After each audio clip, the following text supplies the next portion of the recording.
So it seems like a lot of companies have come out recently and they're starting to make their own KVMs. KVM that you guys are probably familiar with is the Jet KVM. That one has become really popular just because it's really solid and really small. Well, a new one has just recently come out from GLINet. This is called the Comet. But I haven't opened this yet, so let's try to test it out. I have a small little mini PC right here that I'm going to connect it to. All right, so I'm at the login screen now. So to make it a little easier for you to see, just turn your phone sideways and you should be able to see the full screen now. And it looks like the first thing that we need to do is just set up an admin password. And as you can see, we are getting the display from that little mini PC. This is my old pfSense box. But one thing I'm curious is if I can, and it looks like you can, I'm going to mount a different ISO and try to install it on here. It looks like I can click here to upload, choose file. And just because I like Pop! OS so much, let's install that on there. So I'm going to select that. So that's currently uploading. And while that's uploading right now, let's look at some of the other settings we have, which I'm kind of curious about this App Center. Now, looks like that's still coming soon.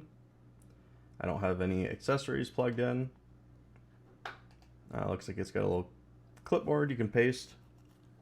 You can also access the terminal, it looks like.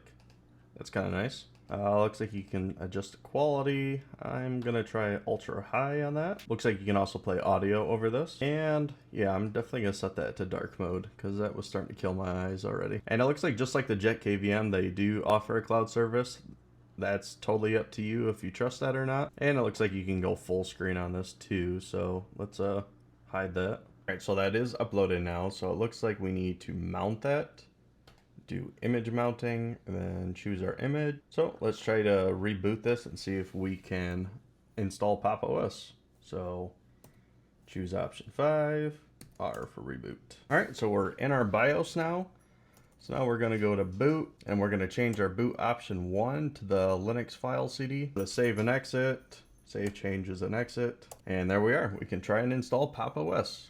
Now I'm not gonna bore you with the install of this, it's pretty straightforward. So far I would say this is pretty solid. It's pretty similar to the Jet KVM where you can mount your own media. Now when it comes down to which one would you want to purchase, I don't think you can really go wrong with either of them. The only difference is the Jet KVM, you do get a screen on it, which if that's something you would like, I would go with that one. Otherwise, this one's pretty nice because it's pretty small. You could easily tuck it away somewhere where you don't want to see it at all.